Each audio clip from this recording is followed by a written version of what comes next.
Welcome, everyone. My name is Shawn Jones, and I'm the CEO of the iNetrepreneur Network. And today I have with me a dynamic individual. Her passion, her business is Savvy Sales Strategy. She is all about helping clients maximize their presence, generating leads. She is a speaker. She has methods, trainings. She is all about helping entrepreneurs grow and succeed. I have with me today, Abigail Tiefenthaler.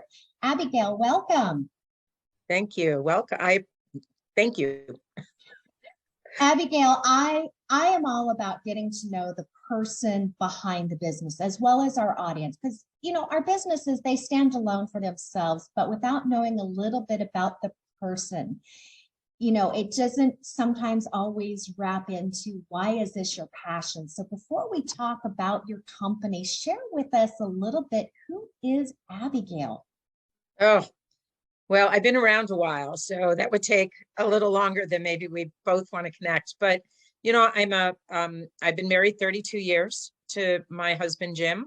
I have two adult daughters that both live in Florida, 27 and 30. And I have two cats, George and Milo, who live with my husband and I here in Greenville, Tennessee. And we've been here a little over a year. That's incredible. That's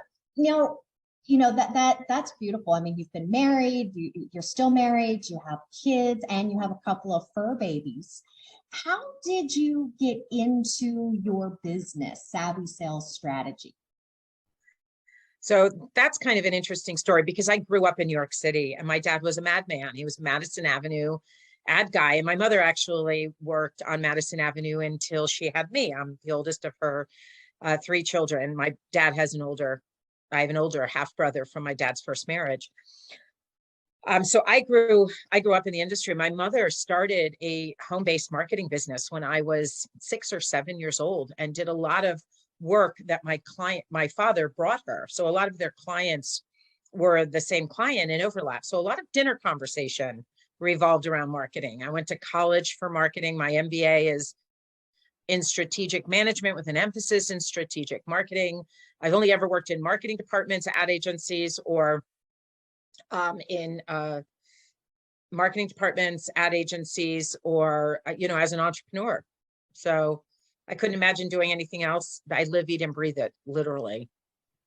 Do you feel that because of your upbringing and starting at such a young age of 6, that you had an advantage over others that have been in your industry for a number of years?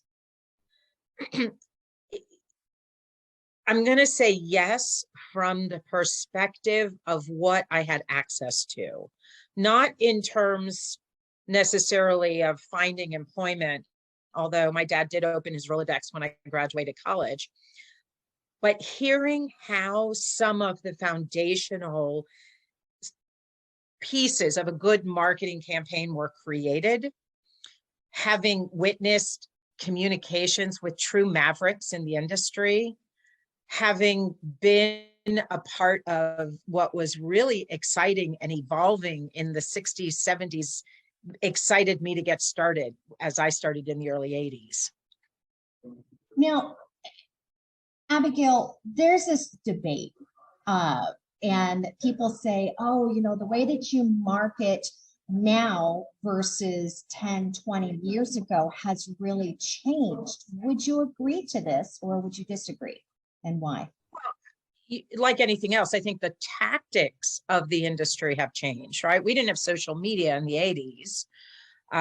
Direct mail, email, research, those are still parts of marketing that have been around forever. What I think the greatest change has been is that there are fewer general strategists out there, fewer general looking at the 360-degree view or the 30,000-foot vision and bringing all the elements together, because a lot of the deliverables, the tactical marketers, are out selling individual pieces. So that, in the old days, people would go to an agency and the agency did everything.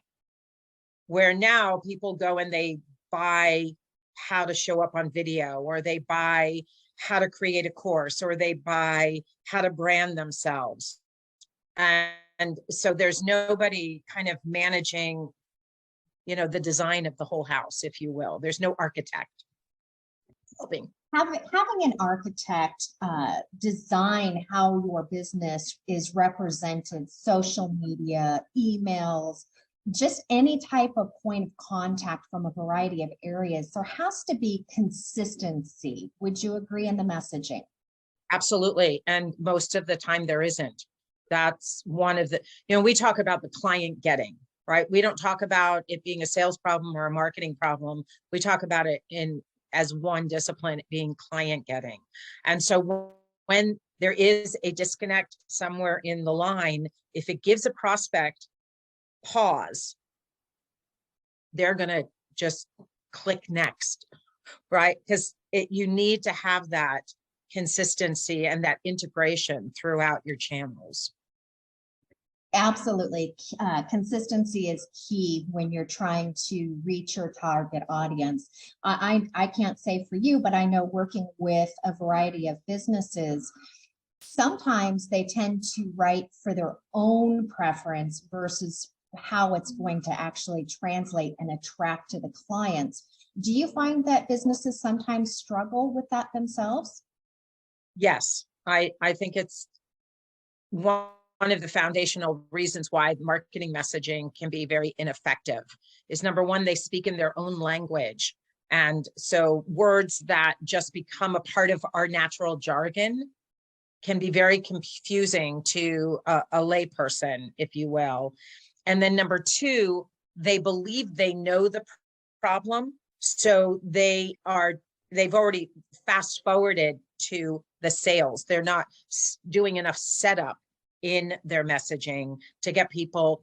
Marketing is all about moving the decision-making process, right? Marketing has one job, and that's the people mover of your business, the prospect mover of your business. So it's one-way communication that's designed to help decision-making. So if you've already made the decision for them, then they're either a yes or a no. When we know only 3% of people come at any given point to buy now, there's a good 40 to 60% of the population that may have a problem, know they have a problem, or know they have a problem and need to fix it, right? So you're missing that huge market, and that it happens in messaging. It really does. What prompted you to start your company, Savvy Sales Strategy? I went into entrepreneurship in '97 and originally was going to do creative big projects for companies like Coca-Cola with the two partners, and that fell through. So I ended up starting a promotional products business because I had a computer and a phone, and that's all I needed to sell tchotchkes or logoed merchandise, whatever you want to call it. And I grew to $2 million within 4 years. I was $1 million at year 2 and $2 million at year 4 because I solved problems. And in 2010, I really preferred the consulting more than the sourcing. And so I opened up Sweet Spot Strategies. In 19, I got sick, and I had met a woman in the end of 18, and we were going to partner. So it was just delayed. We were supposed to start at the beginning of 19. I ended up losing a couple of months. But Tami and I decided to start a business because in the coaching and consulting space, there are so many people wanting to coach and consult, but not really understanding how marketing happens and how it brings clients into a sales conversation, and how the sales conversation is designed not just to sell, but to solve and to serve. And so we decided to partner together, and which to me was wonderful because I've already built a 7-figure business on my own. I didn't want to do it again. I know that sounds a little arrogant, but I'm a strategist. Tami's an implementer. She's been in the marketing space 35 years, her entire career, 40 years at this point. And we just complemented each other well. And ideologically and philosophically, we were both on the same page. So that's how savvy came to be. That's incredible. So you've combined with Tami, your preferences, your expertise, and truly your passion. You know what you enjoy. Tami brings with her background, her passion and expertise, and together you both have created Savvy Sales Strategy. Tell us, what services does Savvy Sales Strategy offer to clients? Well, we start with strategy. So we start with those foundational elements, and we call it getting you market ready, right? So if a client comes in to work with us, the first thing we're going to do is look at their assets, do an assessment, and then make a recommendation based on where they want to go, what they want to do, and how they want to get there. Then we actually go into creation mode, and we will start creating some graphics and some messaging so we can get them out into test. We can continue on if they want to do organic marketing methods. If they want to do paid marketing methods, we will often bring in other resources to help with that. Facebook ads, for example, while we can do them, there are people who have stayed really on top of the trends. And then if somebody really does not want to sell, for instance, we've changed their offer, they don't feel confident around it, or they don't want a calendar booked with sales appointments, they'd rather have a calendar booked with coaching appointments or consulting contracts. We actually provide fractional North American-based closers who will take those appointments for our clients. So we call it the whole client getting spectrum. That's incredible. You know, what I'm impressed with is when you mentioned that you do testing, you do test runs for the clients. Why is creating a test important for a business? All of marketing is research. And in order to get into action on a bigger scale, we have to validate the offer, the message, the price point, the frameworks, the structures. And so by testing and putting things out there, you know, it's like going to a networking event, right? Live or online or offline, and always showing up as like playing with your messaging. You know, we have that 30-second, 60-second commercial, and sometimes we start with this and sometimes we start with that. Well, a good marketer would look at it and say, well, which one gives you the most engagement or gets the most people to come to you and say, oh, tell me more. That's what we do with messaging as well. That's incredible, Abigail. What type of clients do you work with? Do you work with like the Coca-Colas of the world, or do you work with small to medium-sized clients? And do you have a favorite niche industry that you like to work with? We do a lot of work with coaches, consultants, and service-based professionals. They have struggled with marketing. A lot of our community is women, but we do have men clients as well, and we embrace both equally. The size of their business, it can be anywhere from they're still trying to break through that six-figure mark that they have not, you know, that's eluded them, to a couple of $100,000 to we've had a client who's a couple of million. A lot of it is not so much where they are financially in their business as much as what they're willing to do to make the changes they need to make. So the first question we often ask is, are you coachable?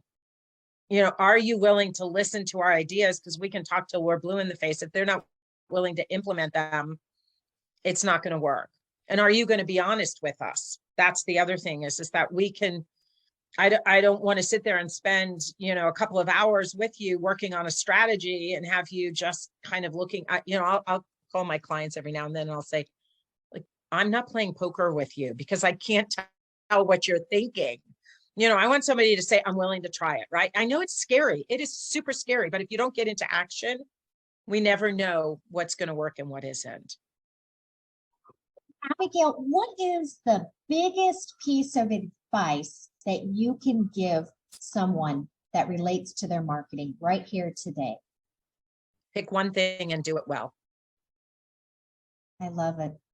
Abigail, I want to thank you so much for taking the time to share your business and how you're really helping businesses attract their ideal clients, to speak their clients' language, and helping them to achieve the success that they have set out to do for themselves. Thank you. Thank you.